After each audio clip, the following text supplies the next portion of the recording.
Et nous revoilà après cette première petite pause avec Robin qui va du coup nous parler et nous présenter de son outil pré-ATS, du coup, si on a bien suivi la table ronde, qui est HireSuite. Robin, je te laisse la parole. Parfait, merci Marion et rebonjour à tout le monde. Du coup, je vais vous présenter aujourd'hui effectivement HireSuite CRM. Alors moi, je suis un des 3 cofondateurs d'HireSuite. On a créé la boîte en 2016 et on a 2 produits qui sont HireSuite Marketplace, HireSuite CRM et notre proposition de valeur à chaque fois, c'est la même, c'est d'aider les entreprises à rencontrer plus de candidats. Donc si vous, votre enjeu, c'est que vous rencontrez déjà beaucoup de monde et des candidats qui sont qualifiés, hein, quand on dit rencontrer plus de candidats, c'est des candidats qui sont qualifiés. Si aujourd'hui vous avez suffisamment de trafic entrant et que votre enjeu c'est plutôt de trier le trafic entrant, typiquement si vous avez des recrutements volumiques, vous avez suffisamment de personnes qui postulent mais vous arrivez juste pas à les trier, bah, je vous invite à partir tout de suite. Vous pouvez partir parce que je ne vais pas beaucoup vous aider avec ce produit. En revanche, si votre enjeu c'est que vous manquez de candidatures entrantes ou voilà, vous manquez de candidats, bah, ravi de vous présenter HireSuite CRM. HireSuite Marketplace, c'est notre produit principal qu'on a depuis 6 ans et on aide les entreprises à recruter en particulier sur des profils tech.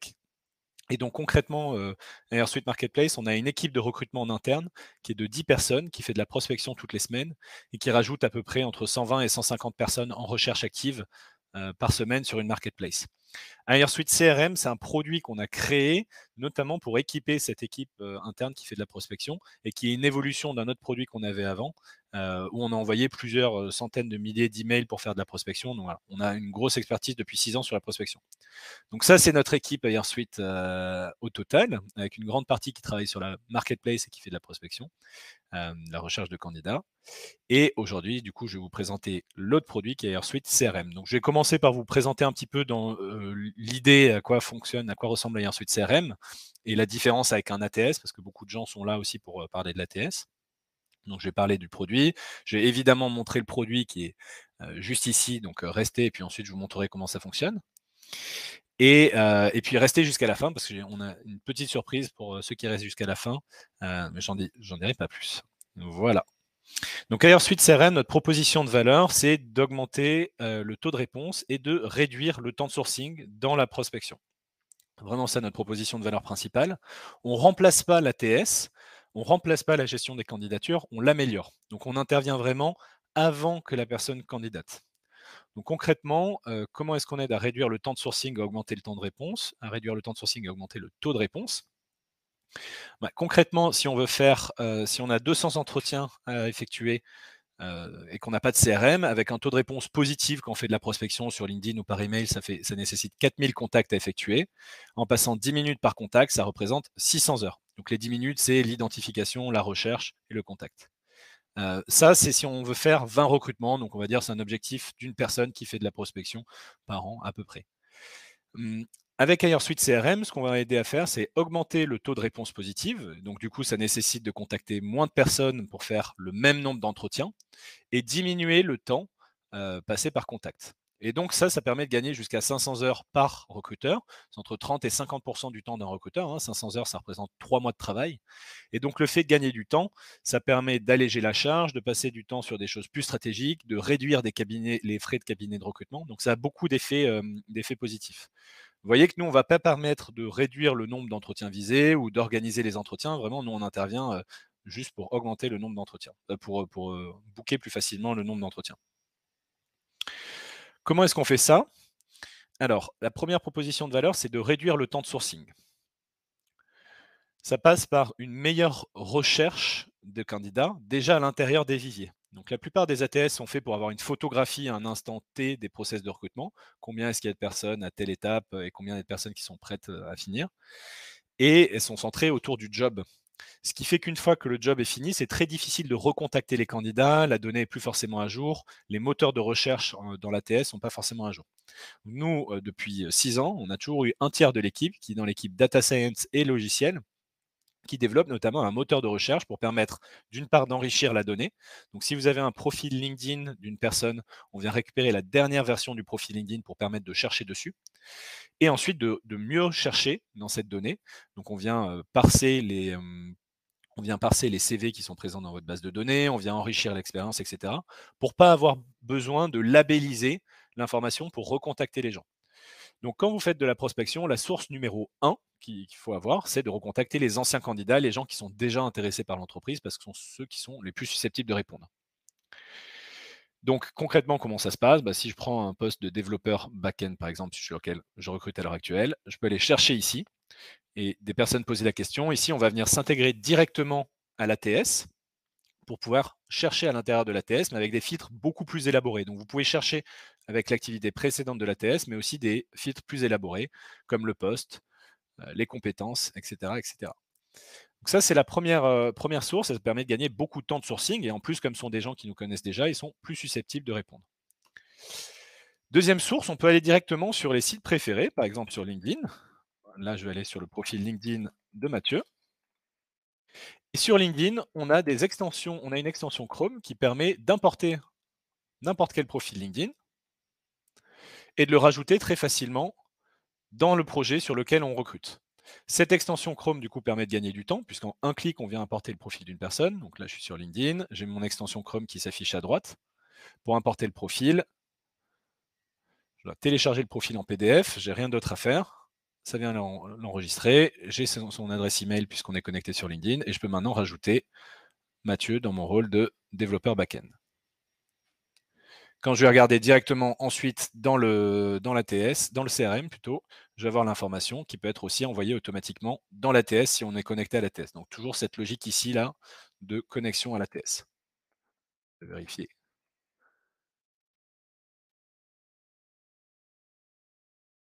que l'import a bien eu lieu.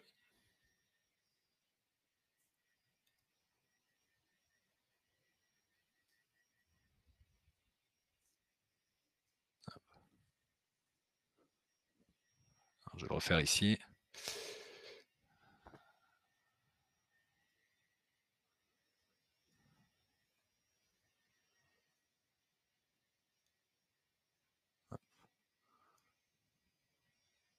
Bon, il faut me croire sur parole, forcément, ça doit être l'effet démo. Je vais essayer de revoir ce qui s'est connecté, ce qui s'est passé. Et je refais cette démonstration à la fin. Donc on peut importer n'importe quelle personne depuis l'extension Chrome, très facilement, et déclencher aussi des séquences de contacts directement depuis l'extension Chrome. On permet comme ça de créer une base centralisée pour toute la prospection, y compris donc les gens avec qui n'ont pas encore postulé. Et on permet aussi d'importer d'autres types d'informations. Donc typiquement, ce que les gens font, c'est qu'ils vont importer leur connexion LinkedIn. On peut importer des connexions LinkedIn pour ensuite chercher dans cette base centralisée ici. On peut exporter des résultats de recherche LinkedIn. Par exemple, je veux tous les développeurs back-end Java. On peut exporter ces résultats et ensuite les importer dans le CRM. Et donc, en fait, permettre de garder une base centralisée et propre avec toute l'activité. On va voir si ça refonctionne ici.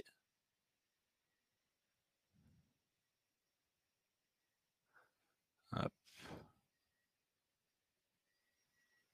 J'ai toujours ce problème ici.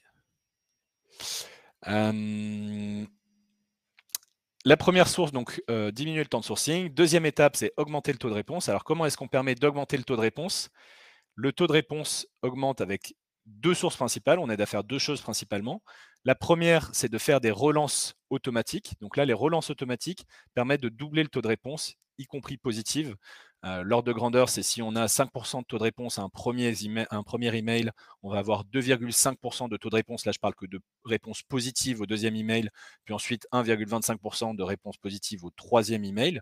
Donc ça vaut toujours le coup de relancer. Nous, on permet de faire des relances avec des séquences qui sont des relances automatiques. Et on permet aussi de faire des actions sur LinkedIn et de se mettre des reminders sur LinkedIn, donc de penser à recontacter des gens. Donc là, typiquement, si je viens dans mon pipeline, je vois que j'ai 10 personnes en attente de contacter. Je peux les mettre, dans des séquences, je peux penser à les relancer et ça me créera des tâches automatiquement dans LinkedIn. Évidemment, on permet de faire tout ça en accord avec le RGPD. Donc là, je vous invite à contacter notre Head of Legal, Isis, si ça vous intéresse d'en savoir plus sur comment être vraiment très RGPD compliant sur la prospection. Cas client. Donc, pour reprendre un petit peu les chiffres que je vous présentais au début, on travaille avec trois types d'entreprises. Les startups, donc là, c'est un exemple d'une startup qui est basée à Londres, qui s'appelle Bloop. Eux, leur principal intérêt, ça a été d'augmenter le taux de conversion de 5 à 22%. Donc, eux, ils n'utilisent même pas d'ATS, c'est vraiment uniquement sur la prospection. Et économiser du temps dans le suivi, également diminuer la charge mentale Donc, je voyais la question de Olivia dans le chat. Est-ce que ça devient une usine à gaz si on interface tous les candidats de l'ATS avec l'outil? Pas du tout, puisque justement, l'outil est fait pour pouvoir avoir une vue centralisée avec tous les contacts. En revanche, généralement, dans les ATS, c'est parce que c'est un outil qui est construit comme un CRM, c'est-à-dire une gestion à l'échelle du contact. Dans l'ATS, généralement, ça devient vite une usine à gaz parce que c'est plutôt concentré sur le job, l'offre d'emploi. Donc ça c'est une chose qui aide beaucoup et ça permet d'alléger énormément de charge mentale. Donc c'est tout le contraire de l'usine à gaz et c'est vraiment un point qui revient très régulièrement. Autre exemple, on travaille avec des ESN également, donc par exemple l'UTSA ici, qui font à peu près 70 recrutements par an. Ici, l'intérêt principal pour Sandrine et son équipe, ça a été augmenter le volume d'entretien, donc x3 quand même, dans le nombre d'entretiens organisés par mois. En 3 mois, l'UTSA a déjà fait 3 recrutements et plusieurs candidats en fin de process également.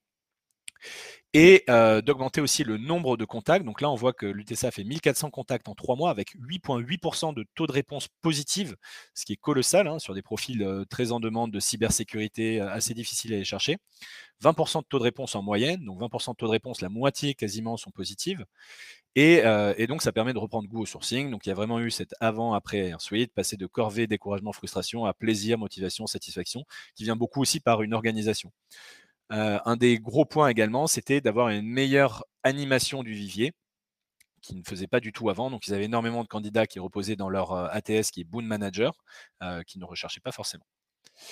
Dernier exemple, les startups / scale-ups plus grands. Donc là, avec l'exemple de Mythic, par exemple, qui utilise Lever, qui est un ATS. Alors là, c'est un bon exemple, puisque Lever, c'est un ATS qui a également quelques fonctionnalités CRM, mais qui ne sont pas assez poussées. Donc, d'où la difficulté de faire les deux à la fois.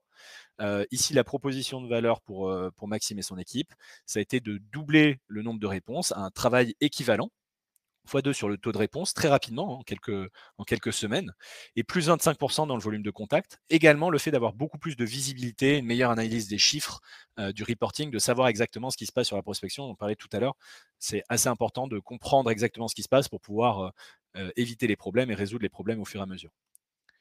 Voilà, donc si vous êtes intéressé, j'ai vu qu'il y avait plein de questions. Donc ce que je vous propose, c'est 1700 € de réduction par an à vie en cas d'inscription avant la fin des questions. Et puis maintenant, je vais répondre aux questions. Et puisque la question sera probablement posée, le coût du CRM est un coût par utilisateur de 340 € par mois par utilisateur ou 3400 € par an par utilisateur. Ce sont les utilisateurs actifs qui utilisent les séquences de contact. Et sinon, il y a un nombre illimité d'utilisateurs qui sont invités, qui peuvent voir, accéder aux dashboards, reporting, etc. Je vais m'arrêter ici et du coup répondre aux questions. Super, merci beaucoup Robin pour cette présentation. En effet, tu l'as dit, il y a pas mal de questions que ça a soulevées. Moi, je reste toujours fascinée par ce cadeau de fin. Je trouve ça génial. Ouais, sacré cadeau, comme dit Jennifer. Je trouve ça super. Merci beaucoup à vous. Il y a notamment plusieurs questions qui se recoupent un peu et qui vont un petit peu dans le sens de la dernière de Vincent, qui dit que parfois dans ton ATS, tu as déjà une brique CRM. Quel intérêt de doublonner dans ce cas? Alors, brique CRM, typiquement, ce dont on va avoir besoin dans un CRM, c'est une gestion de contact plus une logique de séquence, notamment email, LinkedIn, et aussi de meilleures capacités de recherche. Donc, Boon Manager, par exemple, n'a pas ça. Il n'y a pas de séquence élaborée, il n'y a pas de reporting, il y a très peu de fonctionnalités de recherche à l'intérieur, sauf à passer, par exemple, par des labels manuels. Donc, on va créer des labels, on va dire Vivier, donc ce que faisait l'UTSA, un Vivier Gold, Vivier Silver, Vivier Platinum. Mais comme l'outil n'est pas fait pour recontacter, finissez par ne pas recontacter.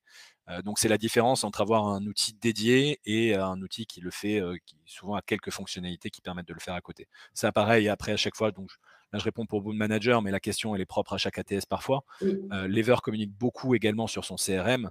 Pour autant, on a énormément d'utilisateurs qui utilisent Airsuite. Pourquoi? C'est toujours pareil. Quand tu as un outil qui est dédié, ça te permet d'être 10 fois meilleur sur une tâche précise. C'est aussi pour ça que le CRM est utile si on a une approche qui est proactive et qu'on fait de la prospection. Ok. Et je vais répondre à deux questions du coup de Pauline. Les candidats qui auraient postulé et présents dans l'ATS ont basculé dans l'outil. Donc ça, c'est correct. On permet de chercher à l'intérieur de la base des candidats dans l'ATS très facilement. Donc oui, tous les candidats qui postulent sont basculés en temps réel dans le CRM pour être sûr d'avoir le suivi. Et on peut faire l'inverse aussi, on peut basculer des gens qu'on a contactés depuis le CRM dans l'ATS, et ça communique par l'API. Et l'autre question de Olivia, on ne rentre ici que les personnes que l'on appelle. Non, on rentre bien tous les contacts. Donc, dès qu'on envoie un message à une personne, on utilise l'outil pour envoyer le message, qui d'une part fait gagner du temps dans le message avec les systèmes de séquences, de templates, etc. et permet aussi d'avoir le suivi plus facilement. Donc, l'objectif, c'est vraiment de suivre tous les prospects au sens large, et y compris ce qui se passe avant le premier appel. Il y a d'autres, merci Robin pour tes réponses. Il y a d'autres questions qui portent plutôt sur les secteurs slash métiers sur lesquels vous pouvez intervenir. Notamment, est-ce que vous travaillez avec des cabinets? J'avais vu une autre question sur le secteur de la santé, du médico-social. Est-ce que peut-être tu peux repréciser ton client, le client type HireSuite CRM? Alors le client type, c'est plutôt entreprise, donc comme je le montrais, soit petite start-up, soit scale-up, soit ESN, et qui fait du recrutement par de la prospection. Pour autant, c'est pas. Donc là, je montrais un exemple de développeur parce que forcément, les gens nous utilisent beaucoup pour ce type de métier, donc développeur, sales, marketing. Mais on a aussi une boîte qui a recruté un comptable, par exemple. Donc voilà, ça dépend vraiment. Et donc là, je renvoie un peu la question à Alan. Est-ce qu'on travaille pour le secteur de la santé médico-sociale? Est-ce que le secteur de la santé médico-sociale, pour l'instant, donc non. Mais est-ce qu'il y a des problématiques qui lui sont similaires? Un peu à Alan de dire. Et en particulier, est-ce qu'on trouve de l'information en ligne sur ces personnes-là? Donc est-ce qu'on peut aller les chasser? Et l'autre question de est-ce qu'on travaille avec des cabinets de recrutement? Alors c'est surprenant. Nous-mêmes, on est un peu un cabinet de recrutement en fait, avec l'équipe de 10 personnes qui fait de la prospection. Donc on a vraiment tout créé pour ça, pour être plus efficace dans la prospection. On a onboardé quelques cabinets de recrutement, mais ça n'a jamais très bien fonctionné. Donc j'ai jamais trop compris pourquoi, et on n'a pas non plus poussé énormément puisqu'il y a déjà beaucoup de traction sur des entreprises directement. Mais je serais curieux de revisiter, de comprendre, de le représenter. Et, voilà, c'était un peu l'exemple de Alexandre tout à l'heure entre le piano de concert et le piano et le clavecin. Peut-être que c'est un outil qui était vraiment développé pour les entreprises et que c'est pas adapté pour les cabinets de recrutement, mais j'ai du mal à comprendre précisément pourquoi. Mais à l'heure actuelle, je dirais pas que c'est un de nos gros secteurs, au contraire. Ok. Et peut-être qu'on a le temps pour une nouvelle question de Léna qui demandait s'il y a besoin des booléens dans votre outil. Non. Alors ça, c'est un super point. Toute la recherche, donc notamment le parsing de CV, est fait de manière automatique. Donc on parle de l'IA, mais on fait vraiment de l'IA. Et je vous invite à regarder les gens dans l'équipe, en particulier de la computer vision, de l'apprentissage. Et typiquement, on va permettre de faire des recherches. Par exemple, si vous cherchez un responsable commercial, vous tapez responsable commercial, et c'est nous qui nous chargeons de comprendre toutes les implications. Donc peut-être que c'est business developer, peut-être que c'est SDR, peut-être que c'est sales, peut-être que c'est. Donc il y a plein de variations qui vont couvrir ce même thème. C'est nous qui le repriorisons dans les résultats de recherche. Donc il n'y a pas besoin de faire des booléens complexes. Ceci dit, la recherche est extrêmement élaborée et donc on peut vraiment rentrer dans le détail. Donc on peut dire, je veux avoir tous les responsables commerciaux qui ont travaillé dans le médical, qui ont plus de 3 ans d'expérience et à qui je n'ai pas parlé depuis plus de 6 mois. Ça sont des recherches qui sont possibles de faire. Ça ne passe pas par des booléens, ça passe par le moteur de recherche. Ok, merci beaucoup, Robin, pour toutes ces réponses. On arrive à la fin du coup du temps de démo pour HireSuite. Merci beaucoup pour tous d'abord pour vos questions et à Robin pour tes réponses. On va de nouveau faire une petite pause de 5 minutes pour se retrouver à 10h30 tout rond avec Antoine qui va nous présenter Nicoca, qui est un outil spécialisé pour les cabinets, pour le coup, donc pour répondre à la question de la personne qui s'interrogeait sur les cabinets.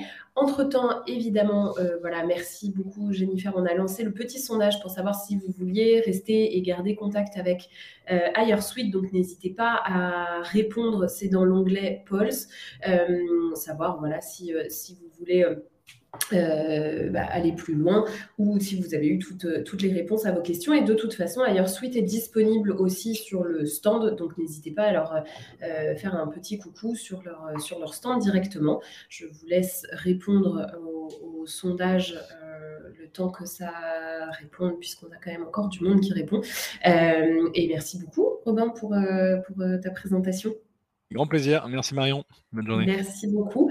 Et du coup, voilà, je crois qu'on n'a plus de réponses. Je crois que le sondage s'est arrêté là. Non, il y a encore des gens qui répondent. Je voudrais surtout pas vous frustrer. Vous allez dans l'onglet Pulse pour ceux qui ne l'ont pas, si ça s'est pas affiché en direct. Voilà, je crois que là, ça bouge plus. Donc, merci beaucoup à tous.